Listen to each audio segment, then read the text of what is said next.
श्री सुखदेव जी महाराज बोले कि हे राजा परीक्षित,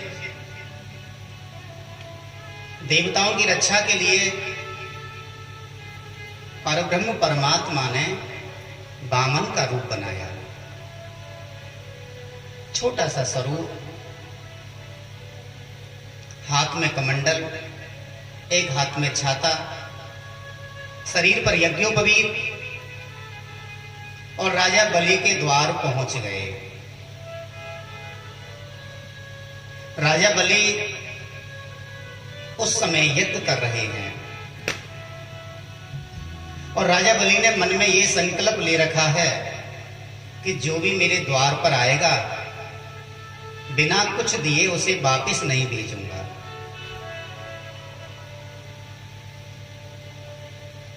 वामन भगवान दरवाजे पे खड़े हो गए। सैनिक बोले महाराज क्या चाहिए? हीरे जवाहरात जो चाहिए मांग लो।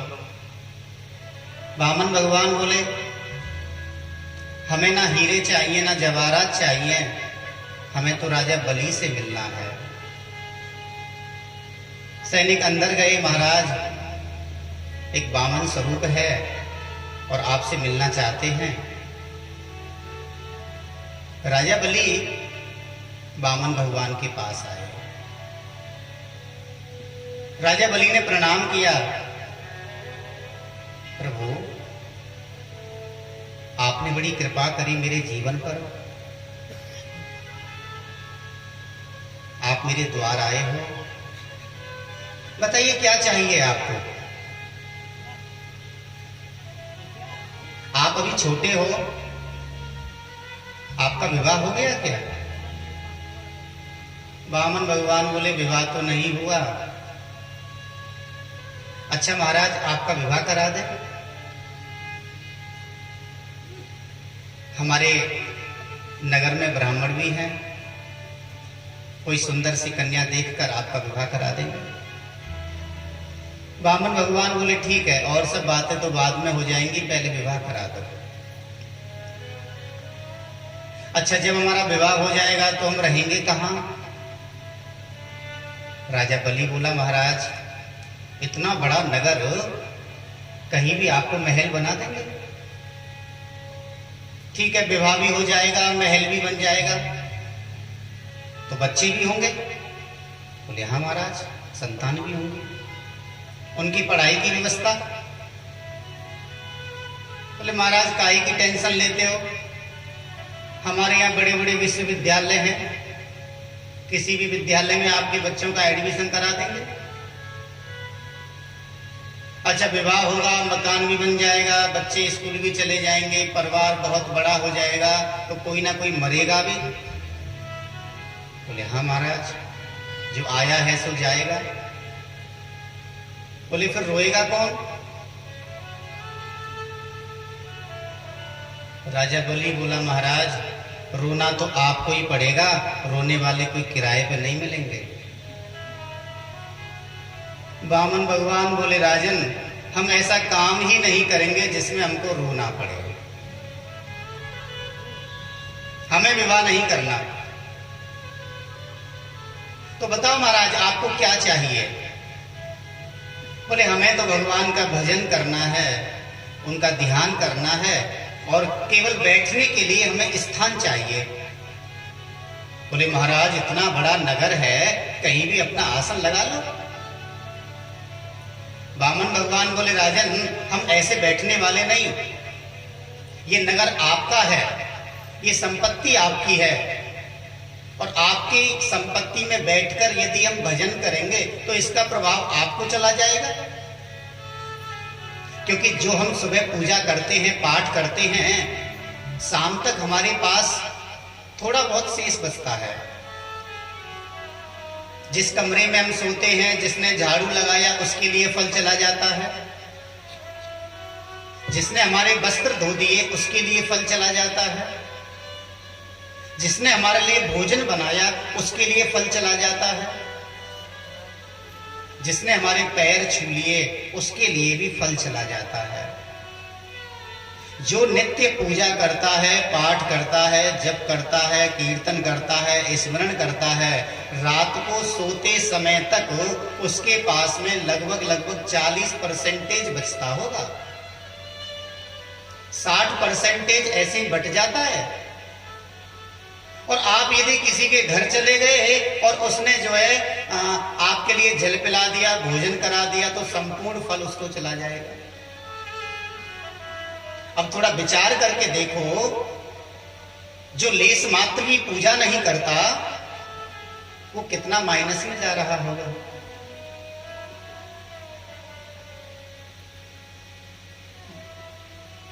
बोले महाराज ये संपत्ति आपकी है, आपकी संपत्ति पर बैठकर हम भजन नहीं करेंगे। तो महाराज ऐसा करो, आपके लिए एक महल नाम करा देता हूं। बोले नहीं, हमें ऐसे महल भी नहीं चाहिए, हमें तो केवल वो भी अपने पैर की 3 पैर पृथ्वी चाहिए। राजा बलि हंसने लगे, बोले देखने में भी छोटे और मांगने में भी छोटे। महाराज यदि पृथ्वी आपको 3 पैर चाहिए तो मेरे पैर की मांग लेते।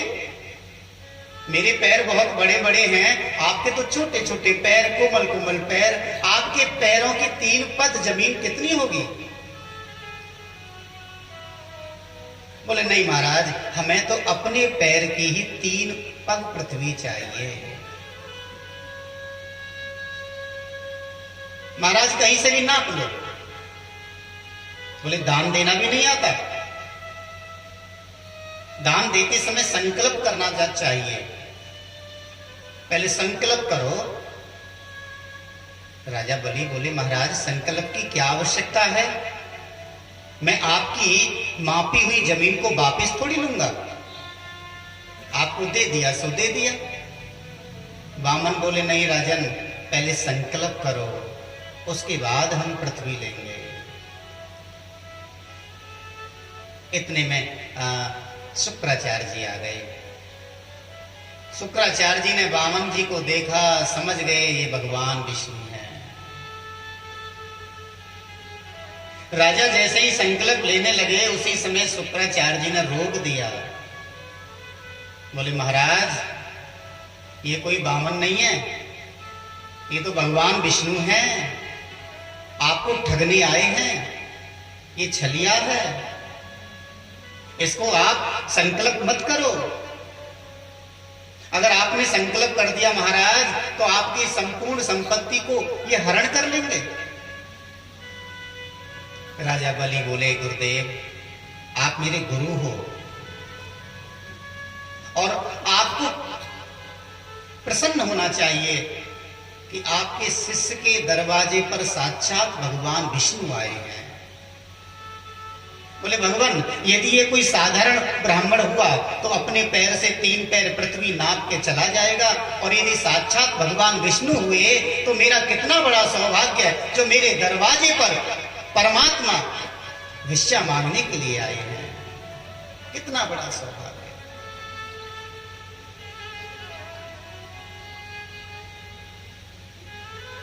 मैं संकल्प करूंगा और मैंने एक बार वचन दे दिया है, मैं झूठ नहीं बोल सकता हूं। शुक्राचार्य जी बोले कई कई स्थानों पर झूठ बोलने से पाप नहीं लगता है।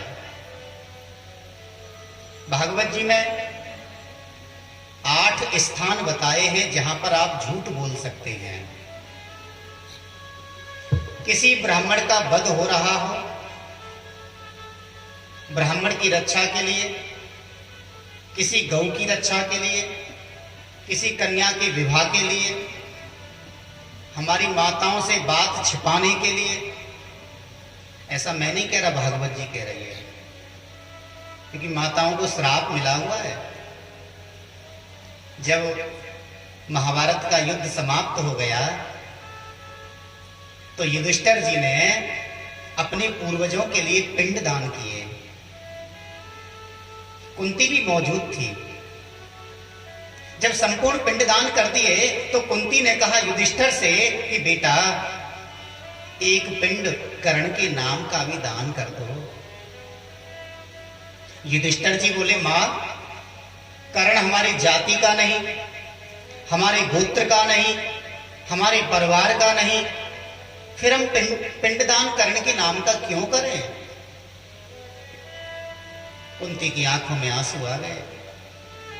बेटा, तुझे नहीं पता, ये जो कर्ण है ना, ये मेरी पहली संतान है। ये आपका भाई था। जैसे ही सुना, युधिष्ठिर ने एकदम चरणों में गिर पड़े, मां, तूने ये क्या कर दिया? हम लोगों को पहले क्यों नहीं बताया कि कर्ण हमारा भाई था? अगर हमें पहले मालूम होता तो शायद महाभारत का युद्ध भी नहीं होता। हम लोग सेवा करते अपने भाई की। मां, आपने बहुत बड़ी बात छिपाई है, इसलिए मैं आज हर स्त्री जाति को श्राप देता हूं कि कोई भी माता अपनी बात को अपने मन में नहीं रख सकती है। तो स्त्रियों में ये विशेषता होती है, वो किसी ना किसी से कह देंगे। और यदि किसी भी चीज का प्रचार करना हो तो एक माता जी को कोई बात बता दो।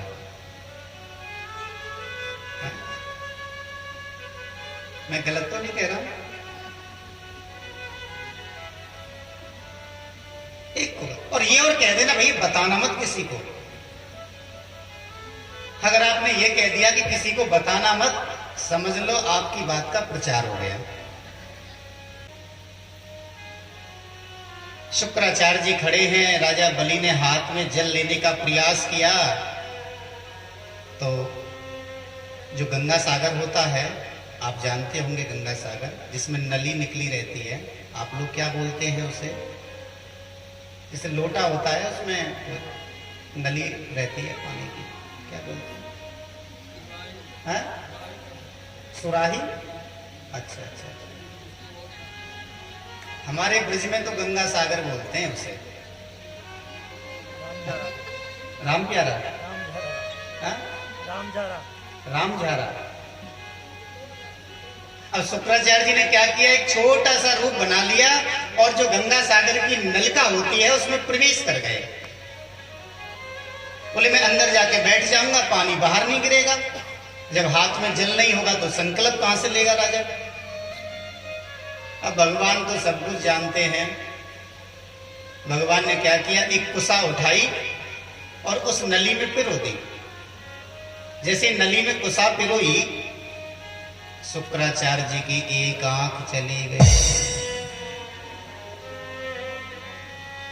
इस कथा से हमको क्या शिक्षा मिलती है? कई बार क्या होता है, हमारे घर में कोई पूजा करने वाला होता है, हम उसको पूजा करने से रोकते हैं। कोई दान करने वाला होता है, उसको हम दान करने से रोकते हैं। भैया, जो दान करने वाला है वो तो करेगा ही, आप रोकोगे तो आपकी आंख भी शुक्राचार्य की तरह हो जाएगी। इसलिए दान करने वाले को, पूजा करने वाले को कभी रोकना नहीं चाहिए, उसे करने दो। हाथ में जल लिया, ओम विष्णु विष्णु विष्णु श्रीमद्भगवतो महापुरुषस्य विष्णु राज्ञया प्रवर्तमाने अद श्री ब्राह्मणो अन्य द्वितीय कहरार्धे श्री श्वेतवाराह कल्पे जम्मूदीपे भरतखंडे आर्यवृत्तान्तके देशे ब्राह्मण रूपाय वामनाय इमां त्रिपदानि पृथ्वी अहम संप्रददे। संकल्प लेकर और वामन भगवान के चरणों में गिरा दिया। बोले, प्रभु, आपकी जो इच्छा हो आप वहीं से 3 पैर पृथ्वी नाप लो। श्री सुखदेव जी बोले कि हे राजन, एक बार इस झांकी का दर्शन करना। वामन भगवान ने अपने स्वरूप को बढ़ाना प्रारंभ कर दिया और इतना बड़ा स्वरूप बना लिया कि पृथ्वी नापी एक में और दूजे में आकाश।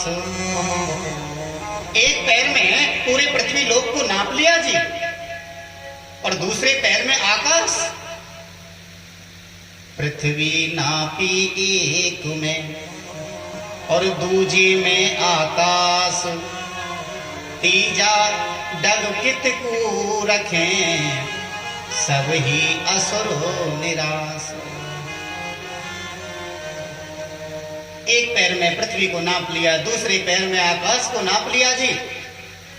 अब तीसरा पैर, राजा बलि हाथ जोड़ के खड़ा है। राजन, तूने जो संकल्प किया है वो पूरा नहीं हुआ।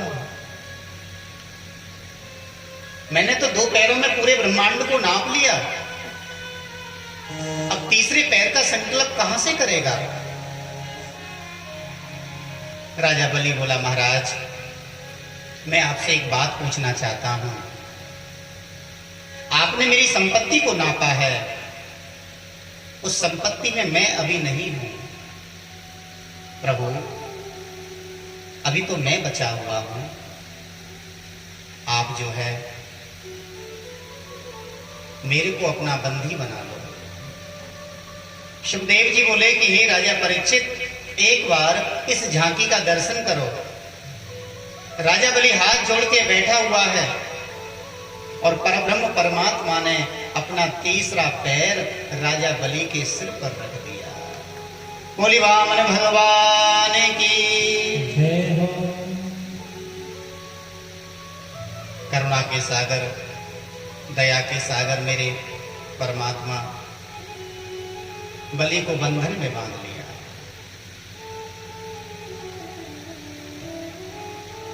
लीला है अगम तुम्हारी हरि, सचमुच लीला अवतारी हो। तुमको बस वही जान सकता, जिस पर बस कृपा तुम्हारी हो। परमात्मा की कृपा को कोई नहीं समझ सकता। परमात्मा कुछ भी कर सकते हैं।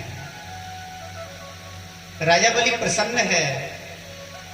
आज मेरा कितना बड़ा सौभाग्य, हम लोग तरसते हैं भगवान का दर्शन करने के लिए।